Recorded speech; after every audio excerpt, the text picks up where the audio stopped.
Asal-usul Wahita si Bidadari Error. Part 1, Badi. Seorang bidadari melambai ke arah kerumunan di hadapannya. Siwi, begitu ia dikenal, adalah kepala tim HRD yang bertugas merekrut penduduk negeri bidadari yang membutuhkan pekerjaan. Penampilannya pun tak berbeda jauh dengan wanita karir kebanyakan. Satu hal yang membedakan, ada sepasang sayap yang melekat di punggung Siwi, melengkapi setelan blazer dan kacamata yang membuat dia tampak imut tapi unik di saat yang sama.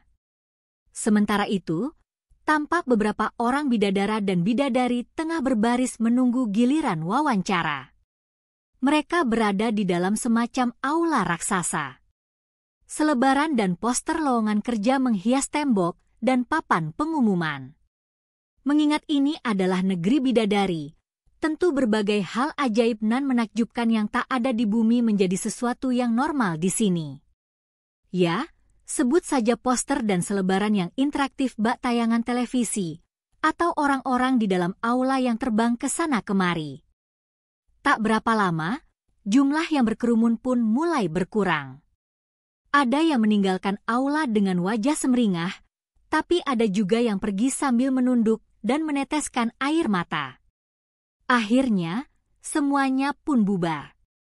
Namun, sebelum Siwi sempat bangkit dan beranjak pergi, terdengar seseorang berteriak dari ambang pintu. "Tunggu!" Seorang bidadari bergaun putih lari tergopoh-gopoh menghampiri Siwi. Rambutnya sepanjang pinggang dengan hiasan poni, tapi tampak berantakan tak tersisir. Sekujur tubuh si bidadari bermandi keringat. Sekilas ia memang tampak cantik seperti bidadari lainnya, tapi bagi pemilik hidung yang peka akan aroma bau-bauan, mungkin kecantikan itu akan berkurang nilainya akibat aroma yang berembus dari tubuh si bidadari. "Kak Wahita? Kok jam segini baru dateng? Program rekrutmennya udah ditutup, Kak," sapa Siwi ramah. Sepertinya ia telah mengenal siapa bidadari yang ada di hadapannya. Sambil mengap-mengap, bidadari yang dipanggil Wahita itu berkata, Maaf. Aku kesiangan gegara nonton drakor semaleman. Mana belum sempat mandi nih?" Mendengar itu Siwi tertawa kecil. "Bukannya emang Kak Wahita hobi mandi seminggu sekali, ya? Jangan buka aib. Ya terus aku gimana, dong?" Siwi tersenyum, lalu melirik ke gulungan daun rontal di meja kerjanya. "Ya udah, Siwi bantuin deh." Walau begitu, Kak Wahita yakin mau bekerja sebagai badi alias pendamping manusia? Padahal, kan Kak Wahita udah dapat uang banyak dari pekerjaan jadi kesatria pelindung istana bidadari? Sambil melengos Wahita menjawab, "Ya, Siwi. Tuh, orang di bumi aja pada kerja serabutan biar dapat penghasilan tambahan. Aku nggak mau kalah, dong. Mumpung masih nganggur dan jomblo juga nih. You know, uangnya buat beli video game, action figure, that kind of stuff lah." Siwi menggeleng perlahan mendengar penjelasan Wahita. "Kamu emang bidadari unik, Kak. Nggak ada tuh di antara kita yang paham apa itu video game dan semua yang kakak sebutin. Ya, wajar sih kalau nilai ujian rekrutmen kakak tentang kehidupan bumi dapat nilai paling tinggi." Well, Siwi lalu membolak-balik halaman daun rontal hingga menemukan apa yang dicari. Kak Wahita udah paham tugas sebagai badi? Wahita membuat gerakan hormat lalu menyahut, "S1. Melindungi manusia yang menjadi kliennya dari bala dan mara bahaya, kecuali malaikat maut yang Allah utus untuk mencabut nyawanya. 2. Mendampinginya sebagai sohib dan dilarang menjalin hubungan cinta dengan klien. 3. Memberi peringatan atau pelajaran, baik dalam bentuk fenomena atau peristiwa, yang sifatnya gaib tapi direalisasikan dengan cara yang wajar. 4. Terkait poin sebelumnya, dilarang menampakkan wujud sebagai bidadari di hadapan manusia lain, kecuali atas persetujuan klien dan hal itu tidak menciptakan keonaran di bumi. 5. Calon badi selanjutnya membaca poin ke-6 hingga poin 500 secara mandiri. Wah, hebat! Pasti semalaman ngapalin regulasi ini ya? Aku ngerti deh kenapa kakak nggak sempat mandi. Timpal Siwi sambil bertepuk tangan. Tak ingin membiarkan wajah bidadari di hadapannya berubah cemberut, Siwi buru-buru menyela. Ya, biarpun susah tapi aku akhirnya nemu juga klien yang cocok sesuai kualifikasi Kak Wahita. Really? Klien yang hobi main game, nonton anime, dan dia tunanetra, Kak Wahita, potong Siwi. Sekonyong-konyong Wahita terperanjat. Bentar-bentar. Klien aku, orang buta? Kak Wahita keberatan? Maksudku, karena kondisi matanya? Bukan gitu, tapi dengan kualifikasi aku? Gimana bisa? Siwi tersenyum lalu berkata, seharusnya Kak Wahita lebih mendalam lagi belajar tentang manusia di bumi. Mereka itu juga ajaib loh, Kak. Seperti Kak Wahita tahu, pekerjaan menjadi badi ini salah satu hal yang tersulit buat kita. Tapi berkahnya luar biasa banget, karena klien kita orang-orang terpilih yang benar-benar butuh bantuan. Nah, kebetulan orang ini yang cocok sama kualifikasi Kak Wahita. So, gimana? Mau, Kak? Wahita terdiam sebentar. Bola matanya berputar-putar tanda ia sedang berpikir amat keras. Ia longok lembaran rontal berisi data orang yang akan menjadi kliennya, dan kecepatan putar bola mata Wahita pun semakin bertambah. Ramaditya Adikara, buta total, tapi hobinya main game dan nonton anime. Emang ada orang kayak gini? Tanya Wahita, bola matanya masih berputar juga. Well, sambung Siwi, terserah Kak Wahita aja sih. Kini putaran bola mata Wahita tak hanya disebabkan oleh rasa penasaran yang membuncah, tapi seperti ada ikatan tertentu yang membuatnya tak bisa memilih. Ikatan itu aliran listrik yang menautkan mereka berdua, meski pada kenyataannya Wahita belum pernah bertemu dengan calon kliennya itu. Sok atuh. Aku mau. Penasaran juga mau tahu kayak apa klienku ini. Laksanakan, ditutup Siwi sambil menempelkan stempel ke surat kontrak kerja Wahita. Asal-usul Wahita bersih bidadari error.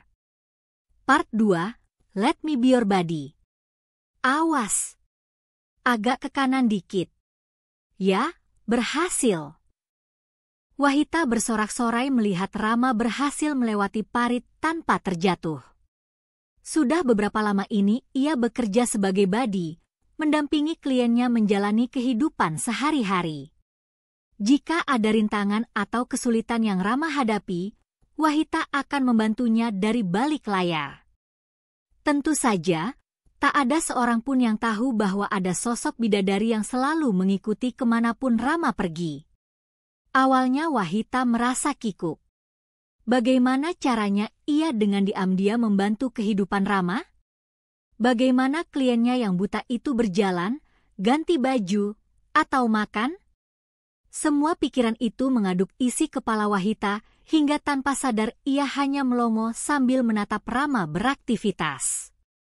Suatu ketika, untuk pertama kalinya Wahita melihat Rama tergelincir dan jatuh di genangan air. Pakaiannya basah, dan dagunya yang baru saja membentur aspal pun mulai mengeluarkan darah. Sekonyong-konyong Wahita memekik sambil menutup muka. Aduh ya ampun, itu kan sakit banget. Keluh Wahita dalam hati. Sejak saat itu, Wahita berusaha membantu Rama diam-diam. Ia lakukan sesuatu yang tak mencolok atau dianggap kurang wajar oleh mata manusia. Saat Rama berjalan dan hendak menginjak kulit pisang, Wahita mengibaskan tangannya, dan embusan angin pun menerbangkan kulit pisang itu ke pinggir jalan. Saat Rama hendak menabrak papan reklame, Wahita menyenggol perlahan tongkat yang Rama genggam, sehingga arah jalannya menjadi berbelok. Lalu, entah karena lalai atau terlalu asyik memperhatikan tingkah pola Rama yang tak seperti tunanetra pada umumnya, Wahita menyaksikan kecelakaan demi kecelakaan menimpa kliennya. Terpeleset, terbentur tiang, bahkan tersengat listrik adalah secuil ujian yang harus Rama lewati lantaran matanya yang tak berfungsi. Entah karena penasaran atau bagaimana, Wahita mencoba ingin merasakan kecelakaan yang Rama alami. Saat tak ada orang yang melihat, ia munculkan diri lalu menghilangkan kesaktiannya sebagai bidadari. Sambil memejamkan mata, Wahita berjalan dengan sengaja hingga dirinya menabrak tembok, dan dengan sengaja pula memasukkan jarinya ke stop kontak yang ada di dekat pintu. Sakit, seriusan ini sakit banget. Rintih Wahita sambil memegangi keningnya yang benjol. Apa kamu bakal ngerasain yang kayak gini seumur hidup kamu, Rama? Tanya Wahita pada angin. Entah sudah berapa kali Wahita terpaksa menggigit bibirnya sendiri, menjerit ngeri, atau menangis sesenggukan bila mendapati Rama terkena musibah. Tanpa siapapun tahu, Wahita sering menyalahkan dan merutuki dirinya sendiri. Kenapa ia terlambat menolong? Mengapa ia hanya diam saja? Padahal itu tugasnya sebagai badi. Namun, ekspresi Rama yang tak menunjukkan kesedihan atau penderitaan membuat Wahita urung memberikan bantuan. Aku yakin Rama bisa ngatasin itu semua, bisik Wahita meyakinkan dirinya sendiri. Namun, sebenarnya bukan itu saja alasannya. Saat melihat Rama berhasil menyelesaikan cobaan yang ia hadapi, ada rasa bahagia yang meledak di hati Wahita, seperti bola yang dilesakkan ke dalam gawang. Aku bakal bantu kalau emang dia benar-benar butuh bantuan. Biar aku jadi pemandu sorak aja dari jauh, bisik Wahita. Lalu, Wahita menyaksikan apa yang menurutnya sebuah keajaiban. Rama bisa bermain video game, bersekolah, bahkan bergaul layaknya orang kebanyakan. Ah, tidak. Tapi ternyata memang banyak tunanetra lain yang melakukan hal serupa. Kok nggak kayak di sinetron-sinetron TV gitu ya? Biasanya tunanetra, kan sedih melulu? Tanya Wahita keheranan. Inilah yang Siwi maksud bahwa di bumi, banyak orang-orang ajaib. Ajaib karena kekuatan hati mereka mampu mengalahkan kekurangan yang ada pada fisik mereka. Rama hanya salah satu di antara sosok ajaib itu, dan Wahita pelan-pelan merasa bangga bisa menjadi badinya dari kejauhan. Sayang sekali, Siwi memperingatkan bahwa jika memungkinkan, Wahita tak boleh memunculkan diri dan berkomunikasi dengan kliennya. Padahal banyak hal yang ingin Wahita katakan, banyak pertanyaan yang ingin dia tanyakan. Kalau dia ngerasa aneh dan nganggep dirinya kerasukan atau ada kejadian gimana? Tanya Siwi. Namun, Wahita yakin, suatu hari ia akan bisa memperkenalkan dirinya dan benar-benar menjadi teman bagi Rama. Semoga aja kesampaian, ujar Wahita. Asal-usul Wahita bersih bidadari error. Part 3. Badi Forever. Apa? Aku nggak salah denger kan, Kak Wahita? Kamu mau jadi eternal badi buat Rama? Siwi menatap wajah Wahita yang baru saja membuat pengakuan mengejutkan. Sementara itu, yang ditatap cuma bisa menunduk. Siwi menyambung, boleh aku tahu kenapa kakak ambil keputusan ini? Banyak konsekuensi yang harus ditanggung jika kakak menjadi eternal badi buat Rama, loh. Kembali Wahita mengangguk lemah, tetapi ia tak juga bicara. Ketika memutuskan untuk jadi eternal badi, selamanya bidadari itu harus mendampingi sosok yang ia pilih. Selain itu, mereka akan kehilangan hak umur panjang, sesuatu yang jadi keistimewaan penduduk negeri bidadari. Satu lagi, kalau klien yang dipilih meninggal, maka bidadara atau bidadari yang mendampinginya pun akan ikut meninggal. Aku tahu, bisik Wahita. Well, ya lanjut Siwi, bilang sama aku. Apa kakak jatuh cinta sama dia? Atau kalian melakukan? No. Bantah Wahita, rambutnya yang panjang sampai mencuat ke atas. Aduh, maaf deh kalau gitu. Terus kenapa dong? Wahita merapikan gaun dan letak duduknya. Setelah berusaha mengendalikan diri, ia pun mulai bicara. Aku berutang nyawa sama Rama. Siwi membelalak, tapi ia berusaha tetap menjaga diri untuk tidak meledak. Kok bisa gitu, Kak? Maka, Wahita pun mulai bercerita, dan setelah segalanya selesai Siwi benar-benar meledak sampai terpingkal dan menggelinding di lantai. Suatu hari, Raman mendapat hadiah pesawat mainan. Aku mau terbang ke negeri bidadari, seru Rama girang seraya mengeluarkan pesawat mainannya dan memainkannya bersama teman-temannya. Sontak Wahita terkejut. Jadi pilot? Terbang ke negeri bidadari? Wahita tahu Rama suka berimajinasi karena ibunya kerap membacakan buku cerita atau komik. Tapi ia tak menyangka Rama akan membayangkan terbang ke negeri bidadari. Mendadak, degup jantung Wahita berdetak lebih cepat dari biasanya. Apa mungkin dia tahu tentang negeri bidadari? Tentang keberadaan dirinya? Tapi, ngeliat aja dia nggak bisa. Jadi gimana mungkin? Tanya Wahita dalam hati. Sebenarnya pertanyaan itu bukan tanpa alasan, sebab beberapa kali Rama seperti tahu bahwa ada sosok lain yang mendampinginya. Meski tak bicara apa-apa, Wahita kerap melihat kepala Rama menoleh ke arahnya, meski hanya sepintas lalu. Mendadak, lamunan Wahita buyar oleh bunyi nyaring dari pesawat mainan yang tengah Rama mainkan bersama teman-temannya. Semuanya tampak gembira, namun mata Wahita hanya tertambat pada satu wajah. Ya ampun, kamu seneng banget mainin pesawat itu ya, Rama? Aku jadi ikut senang, ucap Wahita sambil menepuk tangannya lembut tanda kagum. Saat malam tiba dan semua tengah tertidur, Wahita pun menjadi penasaran. Ia gunakan kesaktiannya untuk mengecilkan tubuh, lalu masuk ke dalam pesawat mainan itu. Wahita ingin tahu, apa isi benda yang membuat Rama dan kawan-kawan begitu gembira, sampai-sampai ingin jadi pilot dan terbang ke negeri bidadari segala. Namun, itu justru menjadi bencana bagi Wahita. Entah karena daya kesaktian yang memancar dari tubuhnya, atau karena gaun Wahita mengandung daya tarik magnetik, tiba-tiba saja kabel-kabel di dalam pesawat mainan itu menjerat dan menarik tubuh Wahita hingga menempel pada mesin dan baterai pesawat. Aduh, gimana ini? Jerit Wahita panik. Ia berusaha tenang, tapi lama-kelamaan lilitan kabel dan mesin yang menempel di tubuhnya semakin melemahkan tenaganya. Berulang kali Wahita mencoba mengerahkan kesaktiannya, tapi sepertinya cairan kimia pada baterai membuat lumpuh tenaganya. Sebenarnya cairan kimia pada baterai tak akan mampu membuat lemah Wahita, tapi karena sekarang ukuran tubuhnya mengecil, maka dengan mudah cairan kimia itu melemahkan kekuatannya.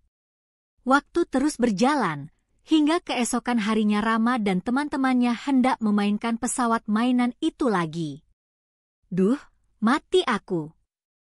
Isak Wahita ketika pesawat mainan itu diangkat dan teman Rama menyalakannya. Mainan pesawat itu pun berjalan di lantai rumah. Anak-anak termasuk Rama bersorak-sorai kegirangan.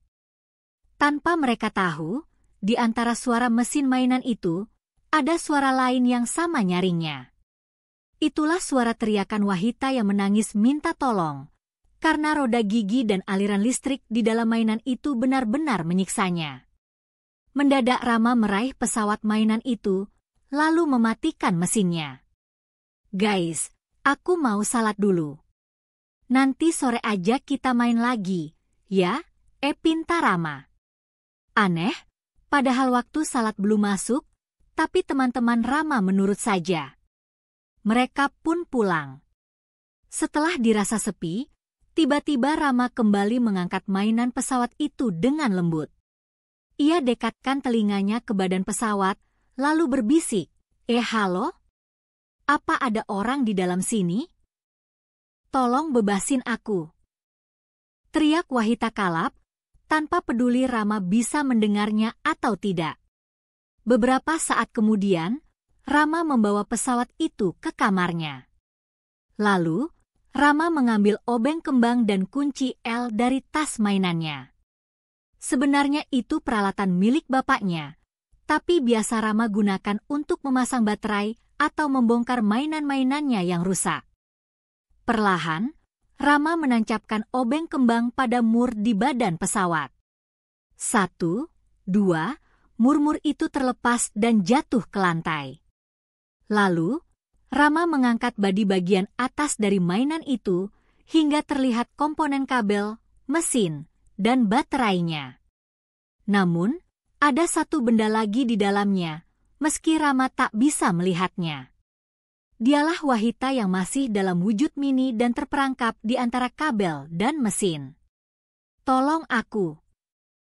Jerit Wahita dengan segenap kekuatannya.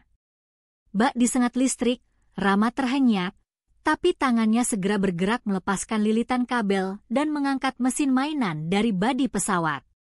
Melihat pintu kebebasan, Wahita segera mengerahkan segenap tenaganya untuk melompat dan membesarkan tubuhnya. Tak lama, muncul sosok bidadari tengah bersimpuh sambil menangis terseduh-seduh di samping Rama. Ya ampun, jadi gitu ceritanya? Oh Emi, maafin aku kalau aku harus ketawa ngakak karena ini ya, Kak. Seru Siwi sambil membenahi blazernya yang mencang-mencong akibat tertawa berlebihan. Wahita lalu menyudahi tangis sekaligus ceritanya. Meski terisak cukup lama, Siwi bisa melihat kalau bidadari yang ia rekrut itu memang mantap dan serius mengambil keputusan jadi Eternal Body. Jadi, kamu ceritain semuanya ke Rama tentang keberadaan kita? Tentang negeri kita? Terus, dia percaya semua ini ada? Wahita menjawab, dia cuma bilang, wow, gitu doang, tanpa nanya atau menyangkal atau macem-macem. Wow, Siwi merespon, ternyata emang beneran ajaib. Well, tapi aku tetap harus nanya sekali lagi. Are you sure? Maka, tak lagi terpikir jumlah gaji dari pekerjaannya, dan tak terpikir lagi jika ia harus kehilangan hak istimewa umur panjang. Bahkan kenyataan bahwa mulai sekarang dia bisa lebih banyak main game dan makan enak plus nonton anime dan molor manis di bumi. Gaji terbesar bagi Wahita adalah bisa menjadi Eternal Body. Bukan, tapi menjadi sahabat bagi Rama dan menjadikan Rama sahabatnya. Jadi, ini bukan sekadar balas budi ya, Kak? Tanya Siwi lagi. Nggak, karena aku rasa kami udah ditakdirin untuk jadi sohib selamanya. Body forever. Tama.